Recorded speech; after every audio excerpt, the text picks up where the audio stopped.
Assalamualaikum warahmatullahi wabarakatuh. Salam sejahtera untuk kawan baik Nur Iswan Channel semua. Salam menjernihkan pikiran dan menebar kebaikan. Kawan baik, Anies Rashid Baswedan sebagai satu sosok atau figur politik memang terlalu seksi untuk dilewatkan. Jadi harus ada isu-isu yang digunakan untuk menyerang Anies Rashid Baswedan ini terus-menerus.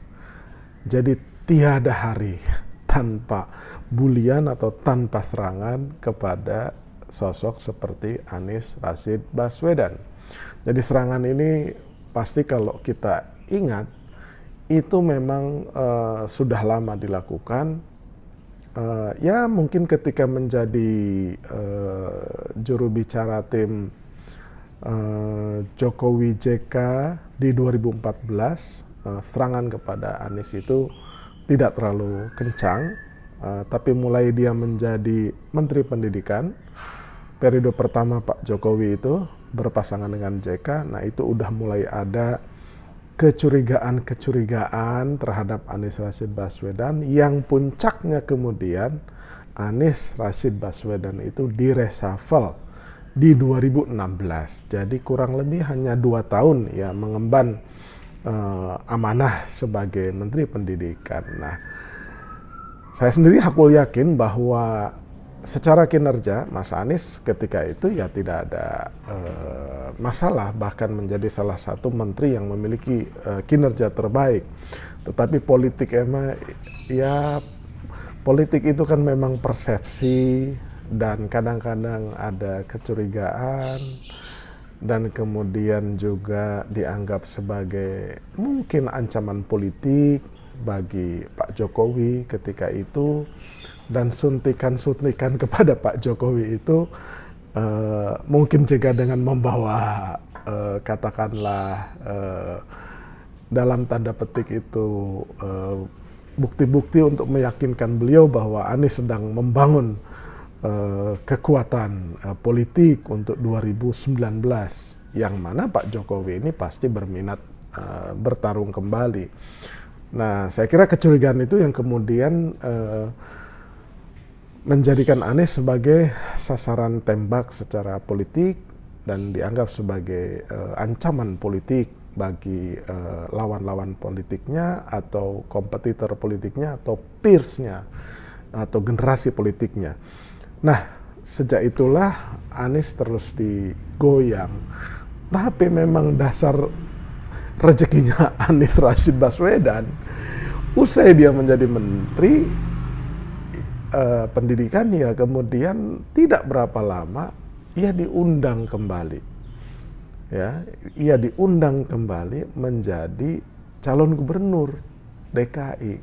Ketika itu ada begitu banyak kekuatan politik, kelompok masyarakat yang tidak lagi happy, ya, tidak lagi happy dengan perilaku politiknya Basuki Cahayapurnama. Puncaknya adalah ketika ia terpeleset itu ayat Al-Maidah itu. Nah, itu puncaknya, puncak ketidaksetujuan masyarakat kepada sosok Ahok atau Basuki Cahayapurnama yang berpasangan dengan Jarot, yang kemudian bermigrasi menjadi satu kekuatan masyarakat untuk memilih figur alternatif di luar Ahok gitu.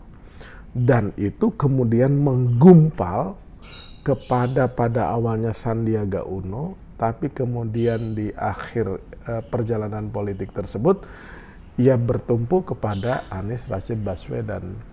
Jadi kalau misalkan Anies dianggap belum menjadi orang besar ketika ia dicalonkan jadi gubernur DKI,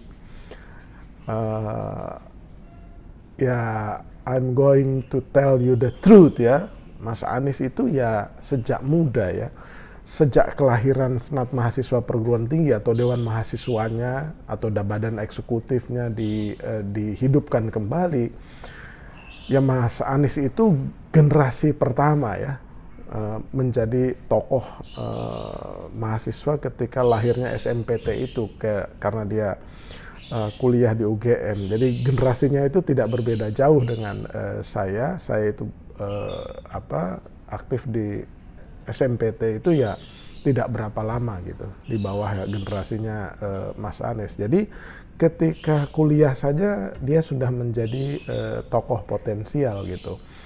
Nah, hanya saja dalam periode waktu tertentu karena ia sekolah, ia hilang dari peredaran di panggung nasional tuh. Dia meneruskan S2 di University of Maryland kalau tidak salah, kemudian S3-nya di Northern Illinois University itu di Amerika. Jadi kurang lebih 7 sampai mungkin 7 tahunan lah dia menyepi itu. Jadi hiruk pikuk politik tuh tidak dia ikuti karena sibuk dan fokus sekolah. Nah, ketika pulang kan aktif lagi. Nah, kemudian dia punya Indonesia Mengajar, dia menjadi rektor Paramadina, yang kemudian diundang menjadi juru bicara itu. Bahkan ia juga pernah ikut konvensi Partai Demokrat. Jadi sebagai sosok, sebelum dia menjadi juru bicara tim nasional kampanye Jokowi JK, nah Mas Anies itu udah menjadi sosok seseorang yang lumayan. Kalau ibarat pemain bola itu dia sudah punya nomor punggung politik tuh. Ya, sudah punya dia tuh. Kenapa diundang menjadi juru bicara? Karena dia punya nomor punggung, artinya ia bisa mempengaruhi permainan politik di lapangan tuh. Dengan diplomasinya, dengan wajahnya, dengan artikulasi katanya, dengan substansi kebijakan-kebijakan yang ia kuasai. Jadi ketika menjadi gubernur itu, Mas Anies itu diundang karena sudah menjadi Lionel Messi, kira-kira begitu, atau menjadi Ronaldo. Ya tidak mungkin seseorang diundang kalau ia tidak mempunyai value yang sudah signifikan gitu. Nah, itulah yang kemudian membuat mungkin banyak orang tidak tahu bahwa ada orang yang mengatakan Anies tidak berterima kasih kepada orang yang membesarkan.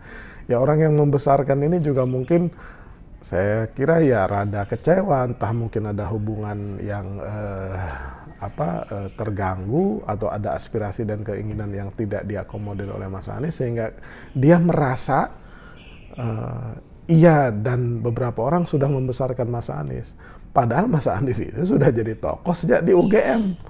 Gitu, dan itu kita tahu persis karena kita berada di klaster aktivis mahasiswa yang sama tuh. Jadi dia sudah besar, dia sudah menjadi rektor, dia sudah menjadi menteri pendidikan, dia pernah menjadi juru bicara, dia punya Indonesia Mengajar, ya sudah besar gitu. Jangan merasa membesarkan Anies itu sendirian gitu.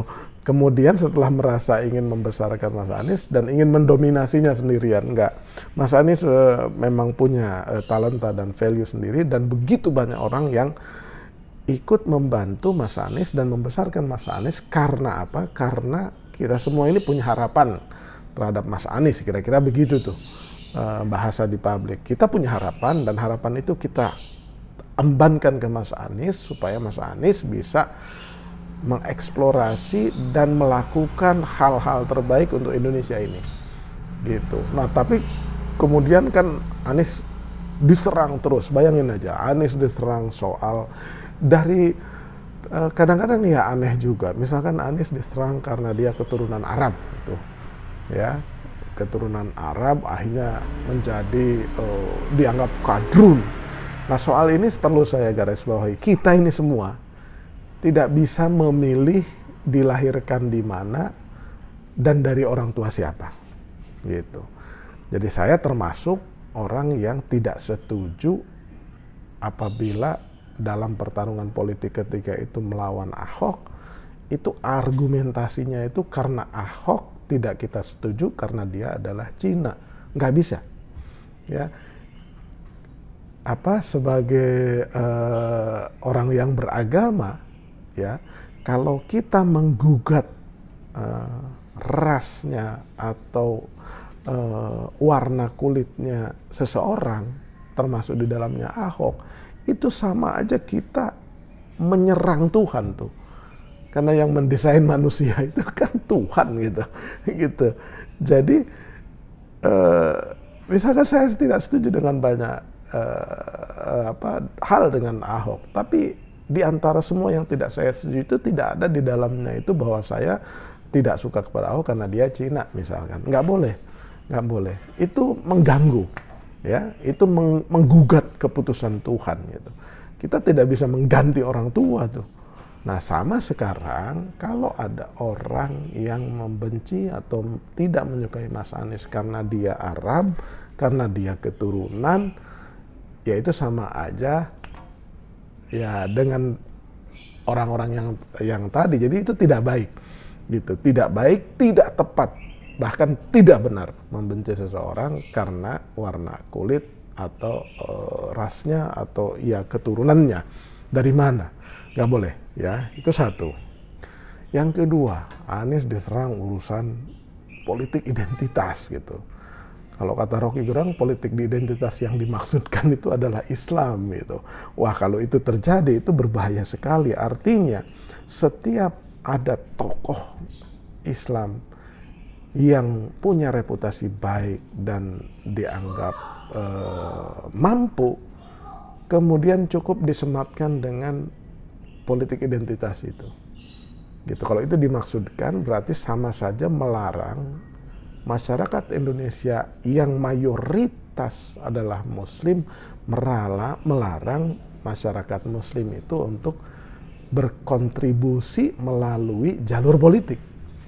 Nah, itu nggak boleh. Berarti ada kelompok, ya, kelompok di luar ini yang ingin mendominasi kekuasaan, mendominasi permainan politik dengan narasi dan kehendak serta aspirasi dan kepentingan yang dia inginkan, ya. Nah itu jadi soal politik identitas. Terus Anies pro khilafah gitu. Ya, pro khilafah itu maksudnya dulu ada organisasi Hizbut Tahrir Indonesia yang selalu mengumandangkan kehilafahan, ya kan. Tapi Anies bukan anggota HTI. Anies juga tidak pernah sekalipun membuat narasi ia pro khilafah gitu. Ya. Pro khilafah versi HTI gitu. Kalau di dalam kitabnya orang Islam, manusia ini diciptakan untuk menjadi khalifah ya di muka bumi gitu. Jadi antara khalifah dengan khilafah itu sebenarnya mirip, tapi di dalam domain politik khilafah yang dimaksudkan itu adalah khilafah versi HTI gitu. Jadi hati-hati tuh. Jadi Anies disebut sebagai pro khilafah gitu. Nah itu juga kurang baik, tidak benar tuh bahwa Anies itu pro khilafah itu tidak benar. Kemudian Anies dianggap intoleran gitu, intoleran dan diskriminatif terhadap kalangan agama lain. Padahal ya sepanjang rekam jejaknya itu ya tidak ada satu sikap dari Anies ya yang menunjukkan dia itu tidak toleran gitu. Dia intoleran terhadap misalkan kalangan non-Muslim. Nggak ada. Bahkan ketika ia menjadi Menteri Pendidikan, bahkan dia ketika menjadi gubernur, tidak ada satupun kebijakan yang cenderung mendiskriminasi umat beragama atau suku atau golongan yang lain. Kebijakan itu harus berlaku untuk semua gitu. Misalkan BOTI, bantuan operasional rumah atau tempat ibadah gitu. Ya Anies berikan untuk semua. Masjid, vihara, gereja, dibagi semua gitu. Jadi tunjukkan kepada publik satu kebijakan Anies yang mendiskriminasi dan mencerminkan intoleransi itu. Ya. Gitu. Nah, kemudian Anies juga diserang, wah kalau kasus sepanjang di DKI itu semua hal Anies diserang. Dari mulai sumur resapan, dari mulai ya pokoknya yang terkait dengan isu banjir. Kemudian Anies diseret-seret dalam berbagai kasus korupsi, misalkan di Tanah Munjul, yang BUMD Saranajaya, kemudian Pulau Gebang, kemudian banyaklah itu ditarik-tarik. Tapi karena kita yakin atau publik itu yakin bahwa Mas Anies itu tidak ada niat jahat ya, mensrea gitu. Kemudian juga dia tidak ada keinginan atau kehendak untuk kaya raya dengan memperdagangkan kebijakannya gitu, mentransaksikan kebijakannya. Itu hingga kini kita cari itu nggak ada itu, ya kan? Nggak ada. Mas Anies itu melakukan upaya-upaya untuk menggolkan proyek untuk keuntungan dia pribadi itu sejauh ini tuh nggak ada. Makanya wajar saja institusi penegak hukum seperti Kejaksaan Agung, Kepolisian atau KPK mencari niat jahatnya dari Anies sebagai pribadi. Itu pasti akan kesulitan karena memang tidak ada gitu. Nah, itu kita hakul yakin tuh Anies bukan tipe untuk mengumpulkan harta atau mengumpulkan logistik karena dia punya ambisi yang besar gitu untuk menjadi presiden misalkan. Nah ini dicari-cari itu memang nggak ada. Dia berjalan itu apa adanya, dia yakin kalau memang Tuhan berkehendak ya pasti rezeki untuk logistik itu akan datang gitu. Ya kalau nggak percaya cek aja tuh ke semua relawan, pasti relawannya Mas Anies itu katanya ya penuh perjuangan ya kan, tapi karena disatukan oleh hati ya udah mereka bergerak terus gitu. Nggak ada logistik besar-besaran tuh dibandingkan dengan misalkan relawan-relawan Ganjar yang membagi sembako itu kan sering banget tuh, atau bikin acara-acara kolosal gitu. Nah, jadi serangan-serangan soal Formula E, kemudian JIS, bahkan terakhir JIS, konser Dewa, yang semrawut ketika pulang, ya beberapa teman yang nonton itu, kebetulan saya nggak nonton sih, tapi mereka mengeluh ada yang nyampe rumah tuh 2:30 gitu, jam 3, rata-rata jam 2 gitu. Ya itu yang salah katanya Anies ya, aksesnya terbatas katanya. Ya padahal yang harus disalahkan itu adalah panitia penyelenggara atau promotor konser tersebut. Ya, bukan hal yang sederhana itu mengatur flows orang yang masuk dan keluar karena terkait dengan tiket. Katanya tiket ada yang double, tapi yang dipersoalkan itu katanya infrastruktur dari ya akses keluar masuk itu katanya terbatas, padahal nggak begitu. Ya, padahal nggak begitu. Saya 2 kali atau 3 kali ke JIS itu pintunya itu banyak. Yang salah itu adalah manajer keluar masuk akses transportasi. Itu yang harus dikelola dengan baik, dan promotornya itu juga sudah meminta maaf ya karena kekacauan pada saat kepulangan itu, dan ada beberapa tiket yang double katanya di pintu selatan katanya, atau di tribun selatan ya. Nah itu yang harus diperbaiki. Tapi tetap aja karena JIS dibangun pada eranya Mas Anies terus dihubung-hubungkan itu. Nah soal Formula E juga waduh sampai sekarang itu masih coba dibongkar-bongkar, walaupun ya beberapa pimpinan KPK atau mantan pimpinan KPK itu sudah menyebutkan beberapa hal, seperti Pak Saud Situmorang, Pak Bambang Wijoyanto itu sudah menyebutkan tidak ada mens rea. Kalau niat jahatnya itu Mas Anies ada, itu udah dengan mudah lah bukti-bukti itu ditemukan gitu. Nah sekarang itu tidak bisa. Nah terakhir itu kan serangan tentang perjanjian. Nah soal perjanjian ini saya melihatnya berbeda. Jadi tidak sekedar isi perjanjian atau ada perjanjian yang dilanggar, tapi ini adalah skenario untuk mengadu domba ya. Jadi Mas Anies ini sering diadu domba. Sekarang itu beberapa minggu terakhir ia coba diadu domba dengan Gerindra, dengan Pak Prabowo melalui Sandi Uno dan Erwin Aksa nih. Nah ini upaya mengadu ini supaya dua kekuatan yang dulu bersatu ini belah gitu, tidak bersama-sama lagi ya. Nah ini tidak boleh terpancing nih ya kan, tidak boleh terpancing baik yang kubu Mas Anies dan kubu sebelahnya itu nggak boleh terpancing. Kalaupun harus berdebat itu berdebat soal gagasan-gagasan atau ide Indonesia ke depan supaya tata kelolanya ya lebih baik gitu.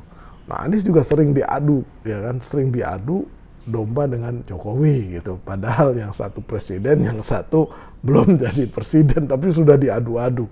Ya karena masalahnya preferensi Pak Jokowi terhadap calon presidennya itu diungkapkan secara terbuka. Itu yang kemudian menjadi masalah. Ya mestinya Pak Presiden kan bersikap netral. Kalaupun berpihak itu ya tidak boleh secara terbuka gitu. Nah ini akan terus terjadi. Jadi serangan-serangan politik kepada Anies Rashid Baswedan ini dugaan saya akan terus terjadi karena apapun isu yang bisa dihubungkan dengan Anies Rashid Baswedan itu dimanfaatkan.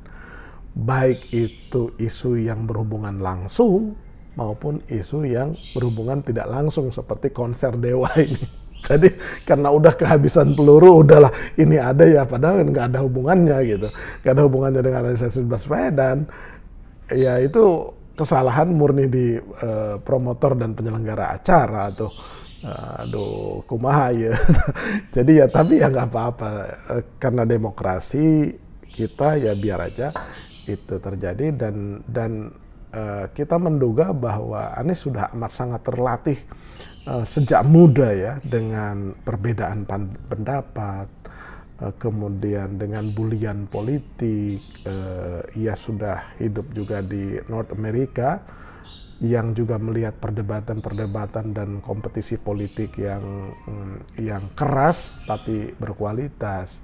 Ia juga amat sangat memahami budaya politik di Indonesia, budaya politik Jawa, budaya politik Solo, budaya politik Sumatera, dari mulai Aceh sampai Lampung, budaya politik Pulau Jawa, dari mulai Banten sampai ke Banyuwangi, budaya politik di Bali, di Papua, di Kalimantan, di Sulawesi. Saya kira Anies amat sangat memahami dan ia sangat siap untuk menjadi seorang pemimpin dengan kemajemukan masyarakat seperti ini, dengan kompleksitas masyarakat yang punya niat dari niat yang paling baik sampai niat yang paling jahat tuh. Itu dia memahami tuh kultur itu. Ya. Pasti dia memahami kultur preman gali di Yogyakarta gitu. Dia memahami itu sehingga ia amat sangat siap, dan karena ia sangat siap, ia pasti tenang menghadapi serangan-serangan itu. Makin digoyang, makin diserang, justru dia makin tenang gitu. Demikian kawan baik, mudah-mudahan memberikan pemahaman dalam menjernihkan pikiran kita semua. Jangan lupa subscribe, like, share, dan komen Nur Iswan Channel. Terima kasih.